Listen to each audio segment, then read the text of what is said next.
Road మీద కూడా రారు. ధైర్యం ఉంటే అసెంబ్లీకి రండి. ఇది పవిత్రమైన వేదిక. నేను సవాలు విసురుతున్నా.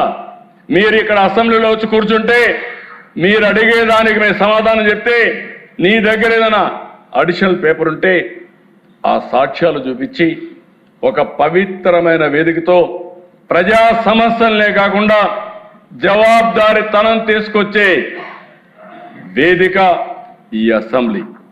ఇక్కడికి వస్తే అడ్డంగా దొరికిపోతారు. వీళ్ళకి ఏం ఉండవు. అందుకే రోడ్డు మీద కూర్చొని నేను ఎందుకు చెప్పానంటే హిట్ అండ్ రన్. వీళ్ళ పార్టీని హిట్ అండ్ రన్. నేను తీవ్రవాదులు చూసా. 60 ఏళ్లుగా ఆ పార్టీ అయిపోయింది. వీళ్ళు అదే మరి చేసే పరిస్థితికి వచ్చారు. నేను ఒకటే చెప్తున్నా పిల్లలకి, వీళ్ళందరికీ మీ ప్రిపరేషన్, మీ మెరిట్, మీ జాబ్ ఇది పూర్తిగా మీ కష్టం పైన వచ్చిన ఉద్యోగం. ధైర్యంగా ఉండండి. ఏ కుట్రలు పని చేయవు. ఇక్కడ అలాంటి కుట్రల్ని ఎదుర్కొనే శక్తి ఈ ప్రభుత్వానికి ఉంది.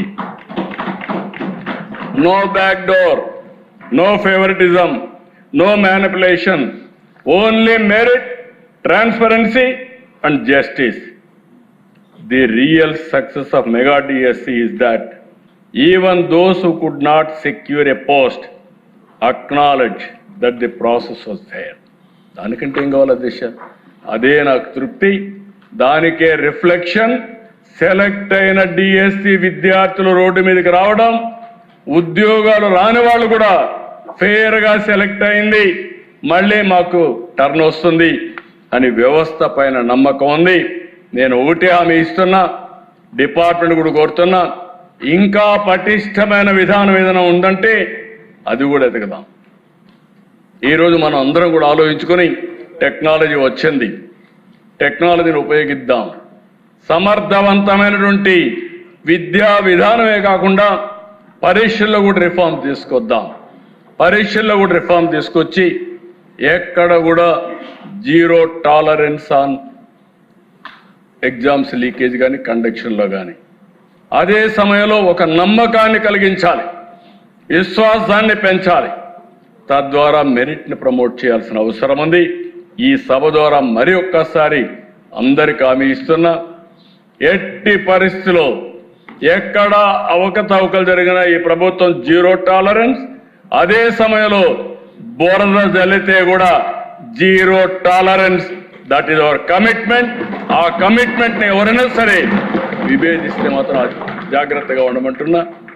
వీళ్ళు మాట్లాడతారు దేశం. ఇప్పుడు వచ్చుంటే నేను చెప్పుండేవాడిని, కాగితాలన్నీ ఇచ్చి ఎండగట్టేవాడిని, పారిపోయేవాడిని. సిగ్గు లేకుండా అసెంబ్లీకి రారు,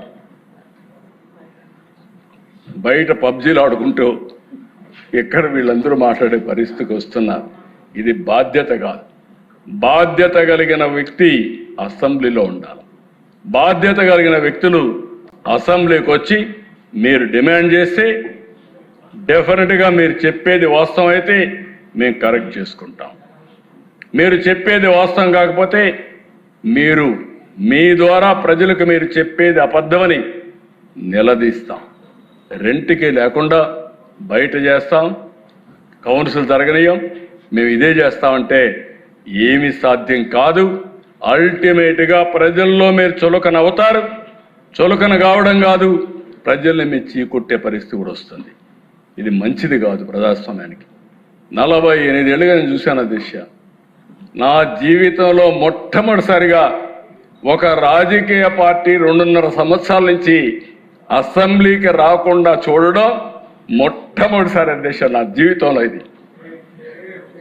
ఇది దీనికంటే ఏం కావాలి అధ్యక్ష? వీళ్ళకి మళ్ళా జీతాలు తీసుకుంటున్నారు, మళ్ళా వీళ్ళకి ప్రివిలేజెస్ కావాలి బయట. ఏంటి అధ్యక్ష ఇది? బాధ్యత ఉండాలి. నేను అందుకే చెప్పాను, నేను 2047 ప్రతి ఒక్కరికి అది ఉంది. నేను అక్కడ ఉండేవాళ్ళు ఏం చేశారో వాళ్ళు ఆలోచించుకోవాల్సిన అవసరం ఉంది. కాబట్టి మళ్ళీ చెప్తున్నా, ఎక్కడా అవకతవకలు జరగలేదు, జరిగితే ఉపేక్షించే సమస్య లేదు. అదే సమయంలో భవిష్యత్తులో ఇంకా మెరుగైన ఆలోచనలు ఉంటే ఎవరిచ్చినా సరే అవి కూడా తీసుకుంటాం. ఇంకా పగడ్బందీగా భవిష్యత్తులో పరీక్షలు కండక్ట్ చేయడానికి ఈ ప్రభుత్వం సిద్ధంగా ఉన్నామని మరొక్కసారి తెలియజేసుకుంటూ ఈ విషయాన్ని చదివించే తల్లిదండ్రులు అర్థం చేసుకోవాలని కోరుతున్నా. మభ్యపెట్టి మీలో అనుమానాలు క్రియేట్ చేసి అదే మరి ఏదో అడ్డదారులకు వెళ్తే ఏదో ఉద్యోగాలు వస్తాయని మోసాలు చేసే పరిస్థితి కూడా వస్తున్నారు. ఇది కరెక్ట్ కాదని మరొక్కసారి మీకు అందరికీ విజ్ఞప్తి చేస్తూ ఈ అవకాశాన్ని ఇచ్చిన మీకు మనస్ఫూర్తిగా ధన్యవాదాలు. Thank you. ఆ కమిట్మెంట్ని ఎవరైనా సరే విభేదిస్తే మాత్రం జాగ్రత్తగా ఉండమంటున్నా. వీళ్ళు మాట్లాడతారు దేశం ఇప్పుడు వచ్చుంటే నేను చెప్పుండేవాడిని. కాగితాలన్నీ ఇచ్చి ఎండగట్టేవాడిని, పారిపోయేవాడిని. సిగ్గు లేకుండా అసెంబ్లీకి రారు, బయట పబ్జీలు ఆడుకుంటూ ఎక్కడ వీళ్ళందరూ మాట్లాడే పరిస్థితికి వస్తున్నారు. ఇది బాధ్యత కాదు. బాధ్యత కలిగిన వ్యక్తి అసెంబ్లీలో ఉండాలి. బాధ్యత కలిగిన వ్యక్తులు అసెంబ్లీకి వచ్చి మీరు డిమాండ్ చేస్తే డెఫినెట్గా మీరు చెప్పేది వాస్తవం అయితే మేము కరెక్ట్ చేసుకుంటాం. మీరు చెప్పేది వాస్తవం కాకపోతే మీరు మీ ద్వారా ప్రజలకు మీరు చెప్పేది అబద్ధమని నిలదీస్తాం. రెంట్కి లేకుండా బయట చేస్తాం, కౌన్సిల్ జరగనీయం, మేము ఇదే చేస్తామంటే ఏమీ సాధ్యం కాదు. అల్టిమేట్గా ప్రజల్లో మీరు చులకన అవుతారు. చులకన కావడం కాదు, ప్రజల్ని మీరు చీకొట్టే పరిస్థితి కూడా వస్తుంది. ఇది మంచిది కాదు ప్రజాస్వామ్యానికి. 48 ఏళ్ళుగా నేను చూశాను దిశ. నా జీవితంలో మొట్టమొదటిసారిగా ఒక రాజకీయ పార్టీ 2.5 సంవత్సరాల నుంచి అసెంబ్లీకి రాకుండా చూడడం మొట్టమొదటిసారి అధ్యక్ష నా జీవితంలో. ఇది దీనికంటే ఏం కావాలి అధ్యక్ష? వీళ్ళకి మళ్ళా జీతాలు తీసుకుంటున్నారు, మళ్ళా వీళ్ళకి ప్రివిలేజెస్ కావాలి బయట. ఏంటి అధ్యక్ష ఇది? బాధ్యత ఉండాలి. నేను అందుకే చెప్పాను నేను 2047 ప్రతి ఒక్కరికి అది ఉంది. నేను అక్కడ ఉండేవాళ్ళు ఏం చేశారో వాళ్ళు ఆలోచించుకోవాల్సిన అవసరం ఉంది.